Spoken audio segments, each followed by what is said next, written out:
पर मैं दाद देता हूं, तारीफ करूंगा अरविंद केजरीवाल जी की कि उनका जो आत्मविश्वास है वो 7वें आसमान पर है।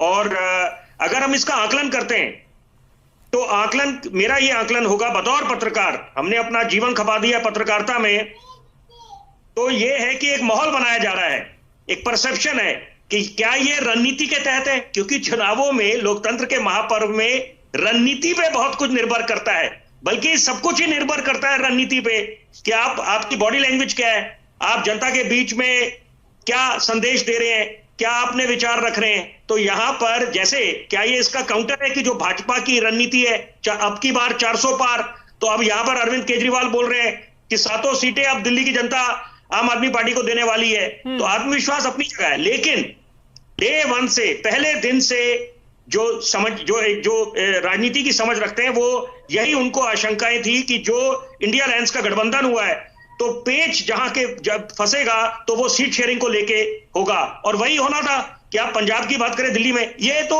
बड़ा हाइपोथेटिकल सा लगता है। आप खुद बताएं प्रैक्टिकल कैसे हो सकता है। एक आम आदमी भी भली भांति समझता है, रॉकेट साइंस नहीं है कि आप अपना वोट बैंक दूसरे को कैसे दे देंगे। इतना बड़ा दिल कौन दिखाएगा राजनीतिक दल, मतलब आपका खुद वर्चस्व खतरे में आ जाएगा, आपका वजूद खतरे में आ जाएगा।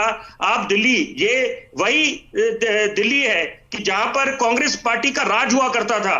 1998 से लेकर 2013 का जो दौर था, दिल्ली ने जो देखा, जो विकास के कार्य हुए, उसका सही मायने में श्रेय शीला दीक्षित की सरकार को जाता है। और जो नजारे विधानसभा जाके देखने बनते थे, वो माहौल ही अलग था कि हर तरफ कांग्रेस के विधायक थे। आज तो कांग्रेस कहीं मैदान में नहीं है, ना लोकसभा के चुनावों में, ना विधानसभा में। बहरहाल इस समय जो टक्कर होगी वो आम आदमी पार्टी की और भाजपा की होने वाली है लोकसभा के चुनावों में। लेकिन मुझे लगता है कि यहां पर इसमें आत्मविश्वास ज्यादा है, और हकीकत अगर हम इसका आंकलन करते हैं तो मुझे लगता है हकीकत इससे इतर है, कुछ और है। क्योंकि यहां पर जनता ने अपना मूड बना लिया है। क्योंकि भले ही, बड़ी जरूरी बात मैं चाहता हूं दर्शकों तक पहुंचे आपके, कि हिंदुस्तान में भले ही अमेरिका की तरह प्रेसिडेंशियल इलेक्शंस नहीं होते डेमोक्रेट्स और रिपब्लिक्स के बीच में, लेकिन फिर भी लोगों को, देश की आवाम को भली भांति पता है कि लोकसभा के चुनाव मतलब कि आप प्रधानमंत्री का चयन कर रहे हैं, कि आपका अंतर्राष्ट्रीय पटल पर आपका देश का नेतृत्व कौन करेगा, अंतर्राष्ट्रीय पटल पे कौन किसको कमान दी जाए।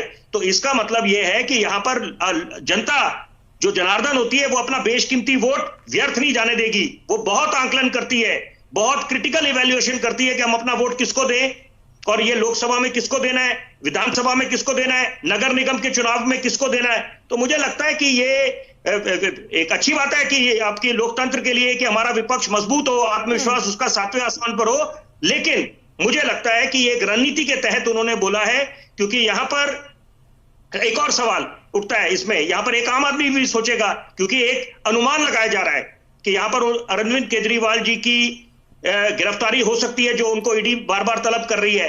तो क्या वो एक जनता के सामने ये बोलना चाहते हैं, दिखाना चाहते हैं कि यहां पर उनकी गिरफ्तारी हुई क्योंकि भाजपा को डर लगता है, नरेंद्र मोदी को डर लगता है उनसे, क्योंकि 7 सीटें वो निकालने वाले थे। तो ऐसी